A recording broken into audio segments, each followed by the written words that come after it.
విజయవాడలోని Malaysia consul బృందంతో AP chamber of commerce రాష్ట్ర స్థాయి ప్రతినిధులు సమావేశమయ్యారు. ఈ చర్చల్లో అనేక వ్యాపార అంశాలపై సానుకూల స్పందన లభించినట్లు ఏపీ ఛాంబర్ ఆఫ్ కామర్స్ రాష్ట్ర అధ్యక్షుడు పొట్లూరి భాస్కర్ రావు తెలిపారు. ఈ సమావేశం ద్వారా భారత్ మలేషియా మధ్య వాణిజ్య సంబంధాలు మరింత పెరిగే అవకాశం ఉందని ఆశాభావం వ్యక్తం చేశారు. ముఖ్యంగా వ్యవసాయ అనుబంధ రంగాలతో పాటు ఇంజనీరింగ్ ఉత్పత్తుల విషయంలో మలేషియా భారత్ మధ్య వాణిజ్య పురోగతి సాధ్యమవుతుందన్నారు.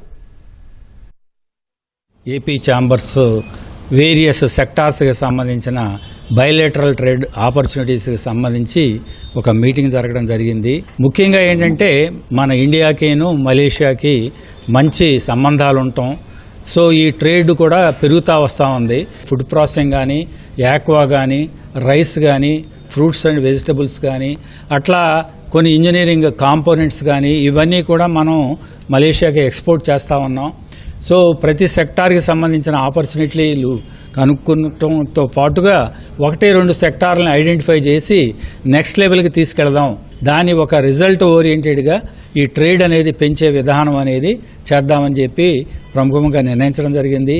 ఈవేళ యాక్వా కానీ, పల్సెస్ కానీ, లేకపోతే చిల్లీస్కి సంబంధించిన వాళ్ళు కానీ, ఎలక్ట్రిక్ వెహికల్ కాంపోనెంటు, టెక్స్టైల్స్, అట్లా వివిధ రంగాలకు సంబంధించిన ప్రముఖులందరూ ఇండస్ట్రీస్ వాళ్ళు ఇక్కడికి రావడం జరిగింది.